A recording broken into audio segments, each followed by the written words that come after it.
मैं हूं आपके साथ मिशा सिंह। एक नजर डालते हैं उत्तर प्रदेश की खबरों पर। बिजली संकट के बीच में सीएम योगी ने त्योहार पर बिजली आपूर्ति को सुचारू रखने के निर्देश दिए हैं। सीएम योगी ने समीक्षा बैठक में अधिकारियों को प्रदेश में भरपूर बिजली देने को कहा। उन्होंने कहा कि अक्षय तृतीया, परशुराम जयंती और ईद के अवसर पर प्रदेश में बिजली आपूर्ति सुचारू रखे, कहीं भी अनावश्यक कटौती ना हो। इसके साथ सीएम ने निर्देश दिए कि सभी धार्मिक स्थलों के आसपास स्वच्छता, पेयजल आदि के प्रबंध किए जाए, साथ ही लोगों की सुविधाओं का ध्यान रखें।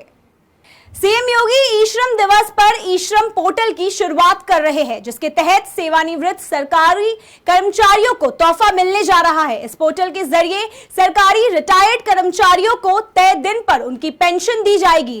पहले की तरह उन्हें पेंशन के लिए बार बार दफ्तर के चक्कर नहीं काटने पड़ेंगे। बता दें कि रिटायर होने के बाद 3 दिन के अंदर ही उनके अकाउंट में तय पेंशन ट्रांसफर कर दी जाएगी। लखनऊ में अंतर्राष्ट्रीय श्रमिक दिवस पर उप मुख्यमंत्री केशव प्रसाद मौर्य ने श्रमिकों का सम्मान किया। इस दौरान उन्होंने सभी श्रमिकों को बधाई दी।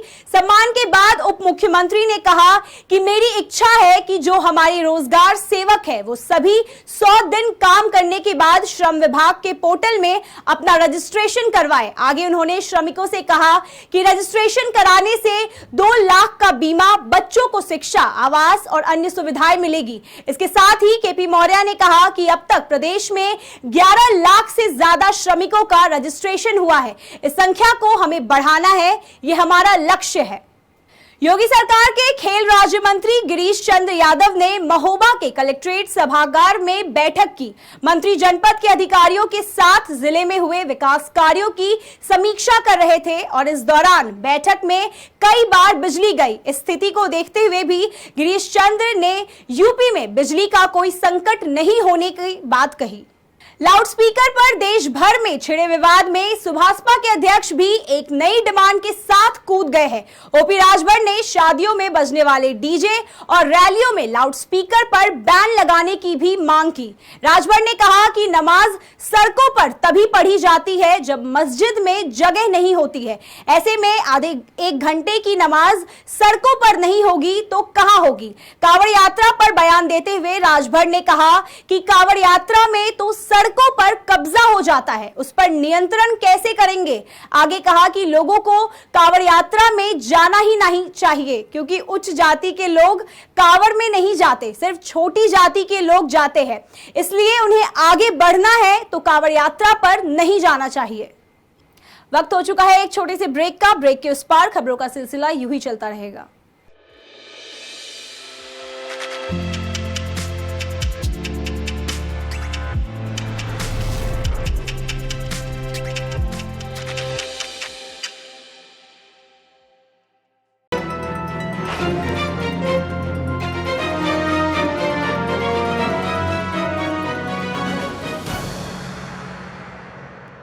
स्वागत है आप सभी का। ब्रेक के बाद नजर डालते हैं आगे की खबरों पर। प्रदेश में गहराते बिजली संकट को लेकर नेता प्रतिपक्ष अखिलेश यादव ने सरकार को घेरा है। अखिलेश यादव ने कहा है कि भाजपा सरकार में बिजली की भारी संकट होने से अस्पतालों में बीमार लोग और उनके ऑपरेशन और उपचार के लिए डॉक्टर भी बिजली की आवाजाही से परेशान है। भाजपा राज्य में प्रदेश स्वास्थ्य इंडेक्स में सबसे निचले स्तर पर पहुंच गया है। अखिलेश यही नहीं रुके, आगे बिजली कटौती को लेकर कहा कि भाजपा की केंद्र और यूपी दोनों सरकारें मिलकर प्रदेश के लिए बिजली का कोटा नहीं ला सकती। अगर उन्होंने बिजली खरीदने की व्यवस्था की होती तो यूपी को अंधेरे में नहीं रहना पड़ता। कोयला समय पर पहुंच जाए तो आज उत्तर प्रदेश की जनता को इस संकट से, इस परेशानी से नहीं जूझना पड़ता। सोचिए, छोटे बच्चे हैं, माताएं बहनें घरों में हैं, बुजुर्ग हैं, बीमार लोग हैं, किस तकलीफ में रह रहे हैं। और कब बिजली आएगी और कब चली जाएगी। इन मंत्रियों के कार्यक्रमों में भी बिजली चली। सीएम योगी के निर्देश पर सभी मंत्री अलग अलग जिले का दौरा कर रहे हैं। इसी कड़ी में प्रदेश के ऊर्जा राज्य मंत्री सोमेंद्र तोमर बलिया पहुंचे, जहां उन्होंने जनपद में स्वास्थ्य केंद्र और प्राथमिक विद्यालय का निरीक्षण किया। इस दौरान राज्य मंत्री ने कहा कि बलिया में बेसिक शिक्षा विभाग सही काम कर रहा है। वहीं बिजली संकट पर सोमेंद्र तोमर ने दावा किया कि प्रदेश में बिजली को लेकर कोई दिक्कत नहीं है। ऊर्जा मंत्री ने कहा कि सीएम बिजली के संकट को लेकर लगातार बैठक कर रहे हैं। प्रदेश में किसी को भी बिजली को लेकर कोई परेशानी नहीं होगी। उत्तर प्रदेश में बिजली से किसी को कोई परेशानी नहीं होने दी जाएगी। उत्तर प्रदेश के पास पर्याप्त बिजली की व्यवस्था है। उस दिशा में और तेजी के साथ अधिकारियों को निर्देशित किया गया है कि जो नियमावली बनी हुई है उसी के अनुसार सबको बिजली उपलब्ध हो। सर, कोयले की कमी की वजह से लगातार माननीय मुख्यमंत्री जी समीक्षा कर रहे हैं। इन सब को ठीक, हमारी सारी व्यवस्थाएं ठीक रहें, इसके लिए लगातार अधिकारियों के केंद्र के संपर्क में और उन सब चीजों को ठीक करने के लिए हम लोग आगे बढ़ेंगे। नोएडा में गार्डन गलेरिया मॉल में युवक की हत्या के मामले में सनसनीखेज खुलासा हुआ है। घटना का सीसीटीवी फुटेज सामने आया है, जिसमें बार के बाउंसर और स्टाफ ब्रजेश राय से झगड़ा करते दिखाई दे रहे हैं। जब वे फोटो लेने की कोशिश करते हैं तो बाउंसर उस पर टूट पड़ते हैं और नीचे गिराकर मारपीट करने लगते हैं। बता दें, पुलिस ने इस घटना में 9 लोगों को दोषी पाया है। इनमें से 8 आरोपियों को गिरफ्तार कर जेल भेज दिया गया है। उत्तर प्रदेश के उन्नाव में बांगर मऊ कोतवाली क्षेत्र के न्यू जीवन हॉस्पिटल में नौकरी ज्वाइन करने आई नर्स का शव संदिग्ध परिस्थितियों में मिला है। स्थानीय लोगों ने पुलिस और परिजनों को घटना की जानकारी दी गई, जिसके बाद पुलिस अधिकारियों ने घटनास्थल का मुआयना किया। वहीं मौके पर पहुंचे परिजन अपनी बेटी को देखकर बदहवास हो गए। युवती के परिजनों ने युवती के साथ रेप और मारपीट के बाद हत्या की आशंका जताई है। हालांकि पुलिस अधिकारी ने बताया कि पोस्टमार्टम की रिपोर्ट में रेप की पुष्टि नहीं की गई है। कल बांगर मऊ के न्यू लाइफ हॉस्पिटल में एक युवती का शव मिला था, जिसकी पोस्टमार्टम कराई गई। पोस्टमार्टम रिपोर्ट में रेप की पुष्टि नहीं हुई है। पोस्टमार्टम रिपोर्ट FIR दोनों को मिला करके इसमें विवेचना की जा रही है और जो भी विधिक स्थिति बनेगी उसके अनुसार कठोर कार्रवाई की जाएगी। सिद्धार्थनगर पुलिस को कामयाबी हाथ लगी है। सदर थाना क्षेत्र में गाड़ियों की लगातार चोरी हो रही थी, जिसको लेकर SOG और सदर पुलिस गाड़ियों की तलाश में जुटी हुई थी। पुलिस ने चेकिंग के दौरान गाड़ी की चोरी कर रहे बदमाशों को धर दबोचा है। गिरफ्तार किए गए बदमाशों के पास से गाड़ियां और कारतूस बरामद किए गए। एक अंतर्राज्यीय गैंग का पर्दाफाश किया है पुलिस ने। इसमें जो भी है कि पुलिस ने आज भोर में चेकिंग करते हुए सड़क पर चेकिंग कर रहे थे, संदिग्ध स्कॉर्पियो गाड़ी में कुछ संदिग्ध लोगों को देखा। गाड़ी को रोककर जब उसके दस्तावेजों की डिमांड की गई तो वो लोग नहीं दिखा पाए। जब पूछताछ की गई तो उनमें से 2 लोग बिहार के रहने वाले थे, सिवान और गोपालगंज के। 3 लोग कौशाम्बी के रहने वाले थे। जनपद से बाहर के होने की वजह से और रात का टाइम होने की वजह से इसमें आगे तस्दीक किया गया तो इनके पास से 3 गाड़ियाँ और 2 गाड़ियाँ बोलेरो जो हमारी जनपद से सिद्धार्थनगर से पूर्व में चोरी हो रखी थी, वो इन्होंने बरामद कराई हैं और 3 मोटरसाइकिल इन लोगों ने बरामद कराई है।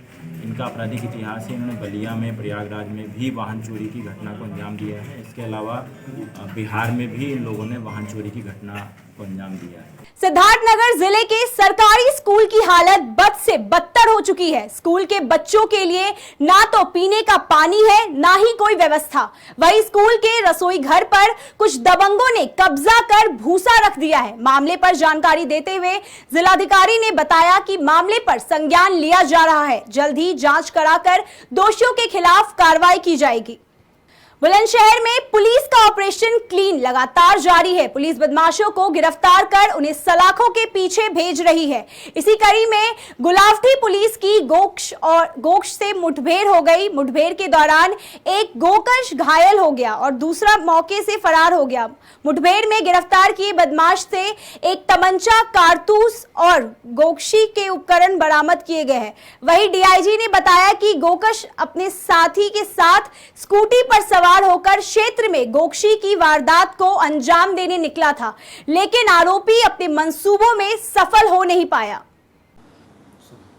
बीती रात थाना गुलावटी क्षेत्र के पितोवास के जंगल में एक पुलिस मुठभेड़ में एक सातिर गोकस, जिसका नाम इमरान उर्फ सम्मी है, क्रॉस फायरिंग में घायल हुआ है, गिरफ्तार हुआ है। और इसका एक साथी जो थाना कोतवाली देहात क्षेत्र का रहने वाला है, मौके से भागने में सफल रहा है। उल्लेखनीय यह है कि इमरान के कब्जे से गोकशी के सारे उपकरण मिले हैं, स्कूटी मिली है, तमंचा कारतूस मिला है और क्रॉस फायरिंग के दौरान एक घायल हुआ है। एक 23/24 की रात में सिकंदराबाद थाना क्षेत्र में एक मुरादाबाद गांव की सीमा में एक गोकशी की घटना हुई थी, जिसमें उसके अवशेषों को इन्होंने गंदे नाले में डाल दिया था और तभी से हमारी टीम लगातार उस प्रकरण में प्रयास कर रही थी। और उसी के क्रम में कभी सूचना प्राप्त हुई गुलावटी थाना क्षेत्र में, जहां ये लोग जंगल में गोकशी के इरादे से गए थे।